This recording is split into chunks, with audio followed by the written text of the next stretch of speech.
Joining me now to weigh in is Maryland's only Republican representative, Congressman Andy Harris. Mr. Harris, thank you so much for joining us tonight.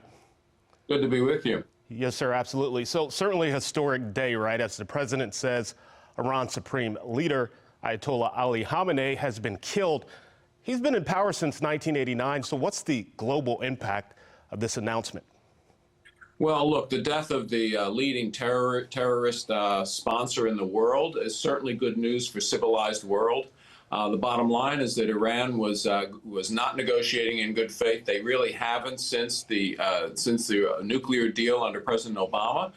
They're not allowing nuclear inspectors into the country. That can only mean one thing: they were developing a nuclear weapon, which shouldn't be allowed to happen again with a terrorist state. Yeah, so many of your Democratic colleagues say they support Iran not having nuclear weapons, but some calling the president a liar. Senator Chris Van Hollen says the president isn't being truthful, saying he's lying to the American people as he has launched a illegal regime change war against Iran. What do you say to that? Look, the Ayatollah chanted death to America. The fact of the matter is this was an enemy. I don't know how Senator Van Hollen thought that this person was ever going to be displaced from power. The bottom line is they were building a nuclear weapon. They were building ballistic missiles that eventually would reach the United States.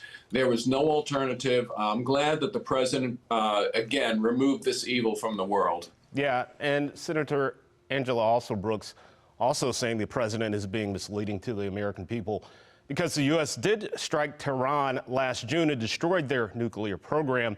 What's your response to that?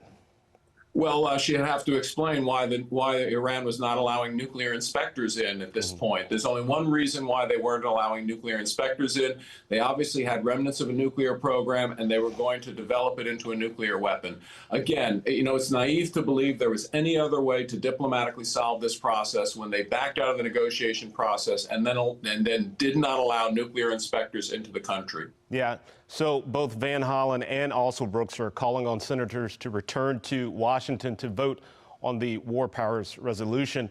But isn't this the exact same thing that President Obama did in Libya back in 2011, when then Secretary of State Hillary Clinton told Congress that the administration didn't need their authorization? That's absolutely right, because they don't need the authorization. The War Powers Act is pretty clear. The president has 60 days to attack an enemy. At the end of 60 days, he would have to come to Congress. Otherwise, he has to begin withdrawing forces.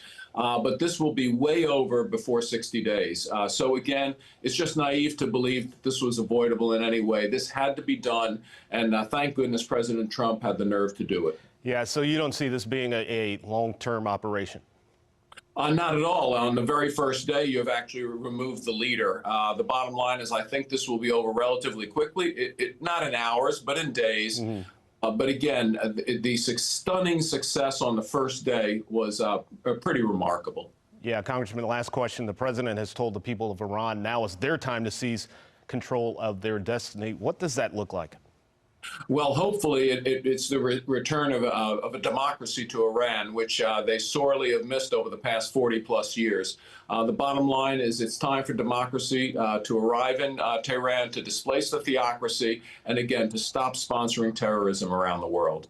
All right, Congressman Andy Harris, thank you so much for joining us, sir. We'll leave it right there. Thank you. Hi, I'm Vincent Hill. Thanks so much for watching. Don't forget to like this video and subscribe to our channel. Follow Fox Baltimore on social media for more videos just like this.